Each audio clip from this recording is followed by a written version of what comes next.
Hello, Waterloo Region. You're listening to Meet the Candidate on CKMS-FM 102.7 Radio Waterloo. My name is Bob Jonkman. In this episode, we meet Val Neekman, the independent candidate for Waterloo. In Meet the Candidate, Radio Waterloo provides 25 minutes of free airtime to Waterloo Region candidates running in the 2025 federal election. This is not an interview, but 25 minutes of unstructured time. Candidates could tell you about their platform, the local Waterloo Region issues they'll be tackling, why they're running, or what they do outside of politics. Note that the views expressed are not necessarily those of the Radio Waterloo Board of Directors, volunteers, sponsors, or advertisers. Now, let's meet the candidate, Val Neekman, who's accompanied by Zach. Good morning, Waterloo. My name is Val Neekman. I am your independent candidate in election 2025. This is our 45th election. I'm here with Zach, my good friend. And then for the next little while, we're going to take you on a tour, on a journey of Val's life from the moment that I stepped on this beautiful land we call Canada, and to this moment that I am in front of you and talking to you and telling you why I am doing this. Zach, you want to introduce yourself and tell the audience how long you've known me for? Yes, I do. My name is Zach, and I'm part of Val Neekman's volunteer army. We go about and promote his message of unity and individuality and pushing the Canadian narrative of prosperity and just the passion that we have for just being Canadians in general. So I'm part of his volunteer army, and I'm just learning under his wing, just finding ways to connect to the youth, and just something that I'm looking forward to. And we know each other for how long? And we've known each other for going on a few weeks now. All right. Maybe just one day. Just one day. Yeah. So we met face-to-face yesterday. And I'm sure you've been exposed to my website for a while, Zach is amazing. I decided to, have this conversation with Zach by my side. One of the reasons that I wanted to do that was I'm not doing this for any other reason except paying my dues. And I'm gonna just tell you a little bit about myself.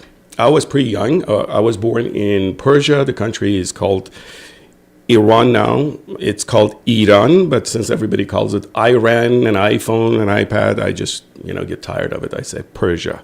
The original name is Persia, but after the Second World War, it was renamed for whatever political reason. I was born in Persia. I was pretty young, and then unfortunately, the silent majority didn't step out and protect the country, and we lost our country. And a bunch of turban men showed up and took it over. 47 years later, whenever you hear Iran, what else comes after it. I was young, not born in a Muslim family, and then we started to lose our family members to the regime. So one by one, and I was pretty young. My parents, they struggled to get us out. My lucky charm ticket was Canada. I was pretty young. I came here. I started in Scarborough, grade 10 ESL, grade 11 physics, and grade 12 math. I was pretty good at math. And I finished OAC grade 13, so 2 years in Scarborough. I took off for Ottawa. I went to Carleton University. Canadian people use their tax money and provided me with the loan that I wanted. I was working 35 hours a week while maintaining a full-time course load. I finished, instead of 4 years, I finished in 5. Got a nice job at Nortel Networks, but I owed the bank $75,000. It was a lot of money at that time. Even though I was making good money for a new grad, I was going paycheck to paycheck, and it was pretty hard. So I decided to move to the U.S. for a couple of years to make some good U.S. dollars. It was 1999. Worked 18 hours a day for 2 years, and I wrote a check for $50,000. It was around 75K US. Canadian. I sent it to Scotiabank, and I settled my student loan. somebody told me, hey, you're in the U.S., you don't have to pay it back. They're not going to come after you. And I say, one good turn deserves another. I have to pay it back. And then 9/11 happened, and I was old enough, beautiful girlfriend. I said, you know what? I got to start my family, and we're going to have a couple of kids. I want my kids to be Canadian. So we took off, came to Canada, went back to Ottawa. Before you know it, we had 2 little ones running around. And I was there for 7-8 years after that. I had bad allergies in Ottawa. So my doctor says, hey, go somewhere that is a plateau. The wind blows everything away, and you're going to be better. So Waterloo was the tech hub. And I'm in tech, right? So we decided to come to Waterloo. For the past 15 years, Zach, I've been living in the Waterloo riding. I send my kids to Empire School and then McGregor. And for French immersion, we send the kids to KCI.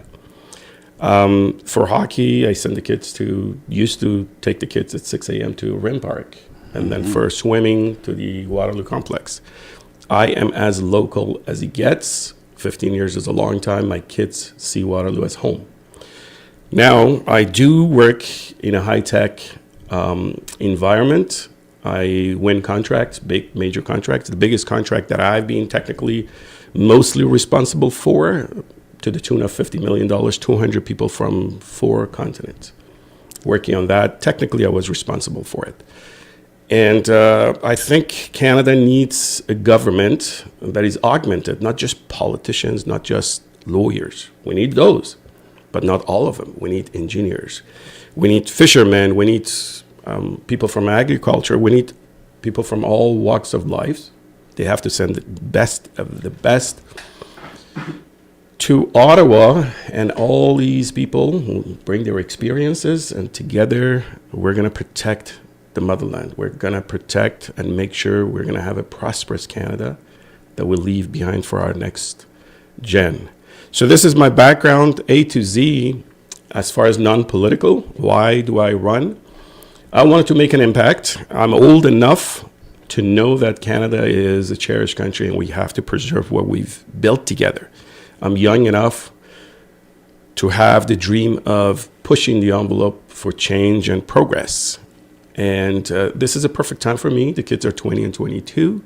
They don't need me anymore. The stability in the family is there such that I could say, you know what? I still have a couple of cycles in me. I got to go and pay my dues. That's why I entered this. And initially, I looked at the Liberals. Under Justin Trudeau, we're suffering big time. And then I decided, hey, what's the next best thing? You can't go as independent. It's pretty hard. And I looked at the Conservative. Pierre Poilievre was promising. And so I got involved 2 years ago as the president of the Waterloo Association. And I built a war chest of a 92K ready to go into an election, 200 volunteers on the list that I had. And unfortunately, when the election came, in the snap election, the Conservative decided to bring somebody named Wasim Boutros, an Egyptian guy from Mississauga. He's not going to be able to say Weber. Probably he's going to say Weber Street because he's just not from here. And I don't have anything against him personally, but this is my town. And I'm not going to go and run in Mississauga because I can't help the people of Mississauga because I don't know anything about the city. Waterloo is what I know everything about. How passionate of a voice would you bring to Ottawa? Passion comes from heart. I want to make sure that I mix it with the brain as well. Passion alone is not going to cut it. I could be as passionate about Canada as it could be. If I don't have the experience, I'm just going to be a paperweight there. So experience is something that you bring to the table, as well as your patriotic endeavors and your position as being a proud Canadian. Of course. Look, over the past 10 years, our incumbent MP, Bardi Shager, honorable, because whoever becomes a minister, they get the honorable. If you become prime minister, you become the right honorable prime minister. Honorable Bardi Shager of 10 years as an MP. If she wanted to do anything for Waterloo, she would have done it already. The only thing that if you search her name comes up against is the We Charity scandal. Before that, she was an executive assistant to a previous MP.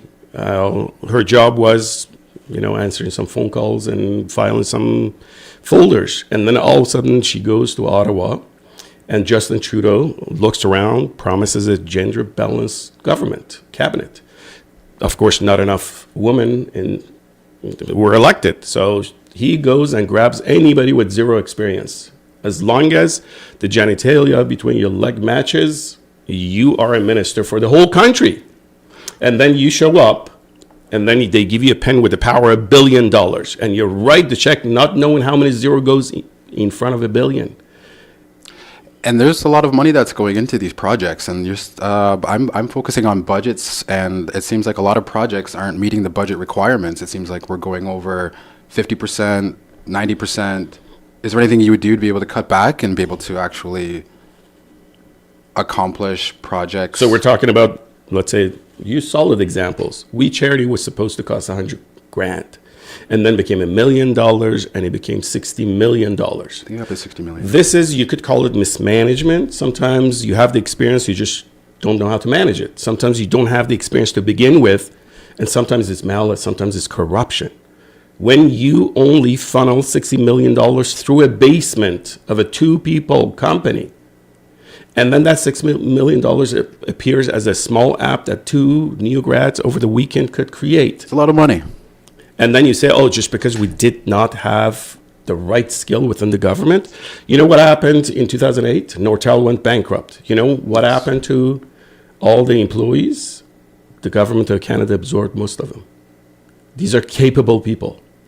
And the government doesn't have enough people to create a small app and has to pay $60 million to an outsider friend. They funnel the money to another provider. And then the developer at the end probably is going to get $300 a day. Would you cut back on using third-party sources? And I do have, this is my exact experience. We have to make sure that we build tools and whatever that we need for the government so every department doesn't need to reinvent the wheel. So I always say, use the tools of today to build the products of tomorrow. So I first give the government staff the tools that they need. And what's your message for hard work paying off? Look, I worked for the Conservatives and for 2 years, and then they replaced me at the 11th hour. Conservatives, they say, meritocracy, we're merit-based, we're not a cancel culture, and before you know, they canceled me. And they canceled me on 23rd of March, my birthday. They didn't even send me, they didn't even call me. I got the same email as everybody else. Now, if the party that says I am against the cancel culture, and then the very tool that they use is canceling Val Neekman, and then trying to cancel CBC by defunding it, I had nowhere to go. If I want to go to the left, liberals, mismanagement and incompetence. If I want to go to the right, practice what I preach, it just doesn't qualify, it doesn't apply there. I had nowhere to go. I say, you know what, I could take one for the team, but that's not my team anymore. And I said, well, my mission is to go and help Canada. This is the right time for me. No matter what happens, I'm going to go independent. And I will show the people of Waterloo that I am the person that they need now. Do not get, busy with their red color and blue color, my team versus yours, don't split the vote. If everybody, Steve Jobs had a good saying. They asked him, hey, Steve, how come Apple is so efficient? He goes, when I tried to create the Apple, like the company, I went and I found the first 10 people, they were A players, knowing that the A players never hire B players because they cannot put up with incompetent people. So, and then they hire more A players and keeps going on. But if you as a government, you elect a B player MP and send the B player to Ottawa, she's not going to be outshone by anybody, so she's going to hire a C player. Not by the A class especially. That's exactly. Right. What I'm saying, I ask you to judge whether I'm an A player, whether my heart is in the right place, and whether I have the brain power. All three has to come together. You can't go for my compassion if I'm dumb. You can't go for my smart if I don't have any compassion. These two have to average out. Only then we could be sending somebody to Ottawa that actually works for us. Now, if every riding sends the smartest, kindest person to Ottawa, those people collectively, they're not going to put up with the prime minister for 10 years that is incompetent and cannot add 2 + 2. That's right. That is why I say, forget about party politics. One time, at least, let's create the blueprint in Waterloo. Let's send somebody that is really qualified and means well. Hopefully that person is me. You have to decide. There are 9 candidates. This is more of a circus than an election in Waterloo. How would you change the perspectives of any disenfranchised voters that you feel may be residing in Kitchener-Waterloo? How do you feel about being able to affect their lives if you notice that they're disenfranchised? So the boundary changed. So we cannot say Kitchener-Waterloo anymore because the riding of Waterloo is City of Waterloo proper now. Okay. Anybody that wants to know how to vote, I say if you don't know who to vote for, and if voter fatigue has kicked in because you have 9 choices and you don't have time to study to see who's better, who's worse, because you have to put food on the table, do not vote. Do not vote because you're going to vote for a color. You're going to just throw your votes away in a bad way. You want an informed vote. Yeah. If you don't know what to do, don't do it at all. That's right. And then after that, for the past 2 years, I've created a website. I'm the only website, my website is the only one that is being translated into 6 languages. Why? Because I went to the city of Waterloo. I said, show me the demographic of all the immigrants that they're here. So I translated the website into Chinese, Hindi, and Persian, Arabic, and Hebrew. Why? Because I looked at the data. I'm a data-driven kind of guy. So any decision that I make is based on data and fact. I ask people to look at my website, Val, for waterloo.ca. At the bottom of the website, you have a button for videos. Go watch my videos. I put hours and hours of video for you there, and I calculate the cost of the MP, the current MP. I understand you say, hey, Val, you're not going to work for free. Then why are you picking up on Honorable Barry Shager? I said, no, I'm not picking on anybody. I'm just showing the cost breakdown of an MP and a minister. And then for the money that you pay indirectly, probably that's why you don't feel it, $1 million per year for the amount of money that you pay, figure out which candidate deserves to go there and work for you for that money. Send the best of the best of the best.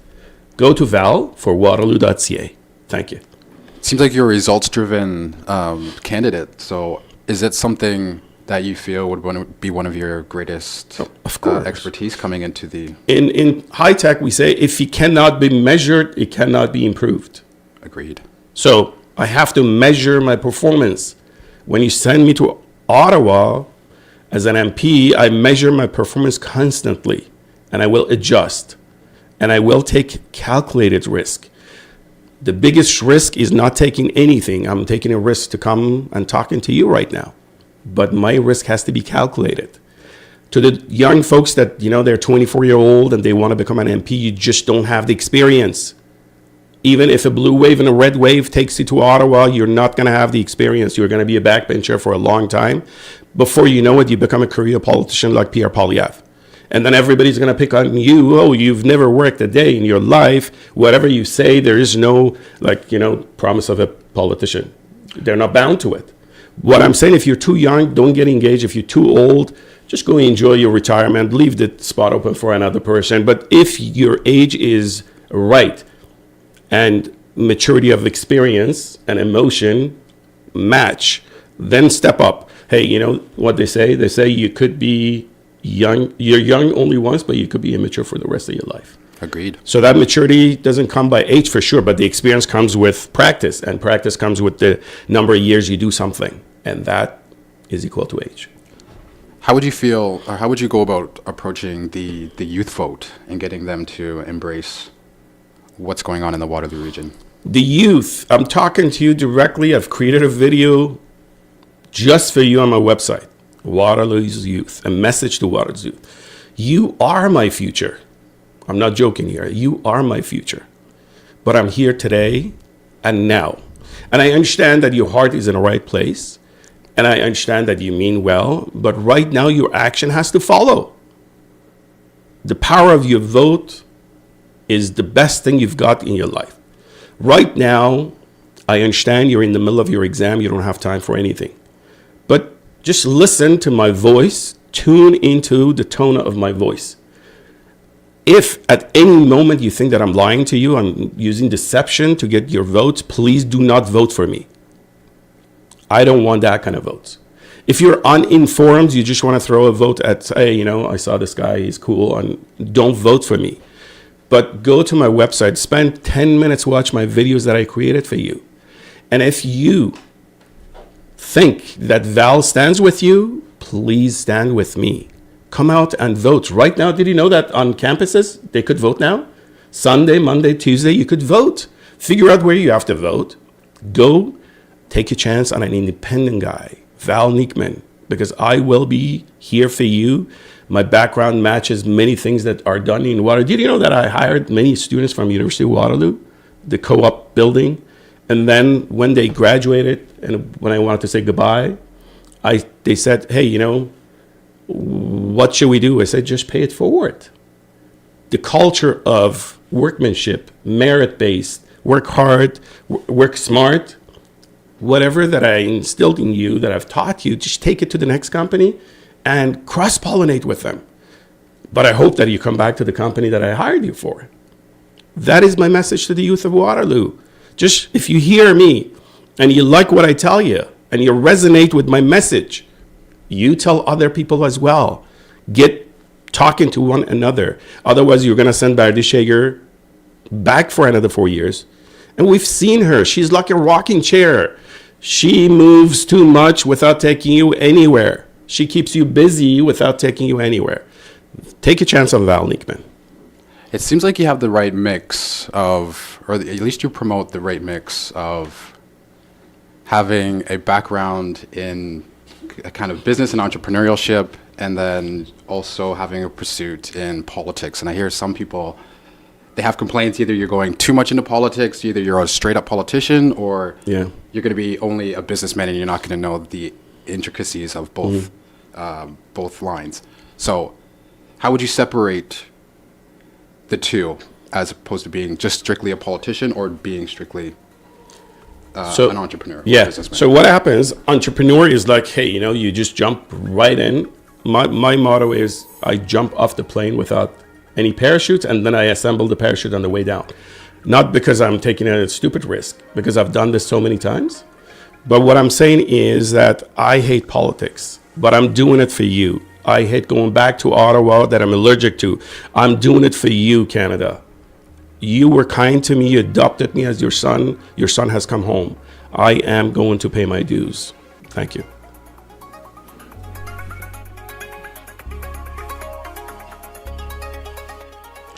You've been listening to Val Neekman, independent candidate for Waterloo. He was accompanied by Zach. The views expressed were those of the candidate, not necessarily those of the Radio Waterloo Board of Directors, volunteers, sponsors, or advertisers. All Waterloo Region candidates were invited to meet the candidate, but some candidates have declined to appear on the radio, and some have not responded at all.